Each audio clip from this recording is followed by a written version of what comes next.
Hello everybody, JT Bear coming at you once again. This is just a little clip from when I went down to a local creek to test the waterproof ability of my camera. But that's not what I'm here to talk about today. What I'm here to talk about today is Clean Valley Farms and the basic business plan that goes along with that. I learned a long time ago never really to share too many details when you plan on running a business, because you'd be amazed just how fast you can see it start right in front of your eyes without your involvement. Basically, the goal with Clean Valley Farms is to take everything that I've learned about aquaponic gardening over the last few years and use that to create a situation in which I can raise koi, sturgeon, a few other, high value fish, and green tea. It is my opinion that green tea will be a very profitable crop to have here in British Columbia, and it is definitely growing in popularity for lots and lots of health reasons, so I think it's going to continue to do so.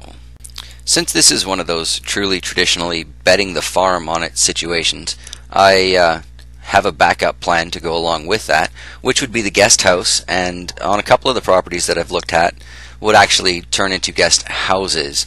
A few of them built here and there in some more scenic areas of the property. You can get an amazing amount of money for a 1 and 2 night stay at a really decent cabin here in British Columbia. Everybody wants to stay here for either the skiing or for the fishing or just to get away from the city, because when you're somewhere like in the mountains here in BC, you are definitely away from the city. Now, to some people, something like a cabin rental or a bed and breakfast or a vacation spot of any kind would seem like a big commitment, but I'll be honest with you, I spent 4 years working at a 116-room hotel on Granville Street in downtown Vancouver, and I worked in every aspect of that place aside from actually the hotel manager. Compared to that, I'm really not worried about it. The biggest problem with trying to obtain traditional financing for something like that is that both of these businesses would take at least a year to start showing revenue, and in the case of the fish and the tea, considerably longer. With the cabin rental, bed and breakfast, vacation spot, call it what you will, basically as soon as one of those is built, it is available for someone else to come and use. And the style that I intend to use for both the main house and the guest house shouldn't really be very complicated or take a great deal of time.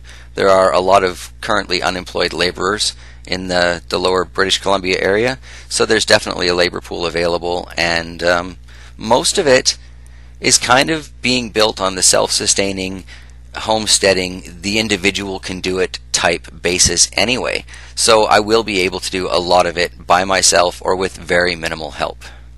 One of the best things about YouTube really is the fact that anybody who really wants to learn about something, there's no reason that they can't. There's somebody out there who's put out an explanation of what you're trying to learn in a way that you can understand it.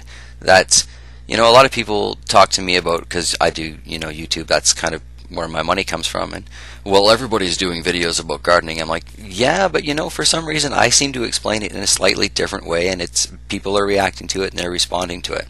That's kind of something that's going to come along as a bonus with this whole property too, because being me and having the channel as I do, I'm going to be putting up videos of the assorted projects. Building a Hobbit style earth bag guest house, how could I not post that? So there's going to be a lot of little tiny opportunities that go along with this. There has been discussion about a tea house ornamental garden. Well, there's going to be an ornamental garden because I can't have acreage and not have something like that. But there's been discussion of a tea house in there to sell our teas and give the Clean Valley name an opportunity to launch onto more of an internet-based platform, perhaps even one of those Etsy shops. The internet is full of things I haven't learned about yet, so I'm certain that with what I've got available as resources, I'll be able to fully take advantage of what the land can offer, both for the tea and for the fish. As for building success for a guest house or a cabin rental, I don't know if you've ever seen Field of Dreams, but here in British Columbia, trust me, if you build it, they will come.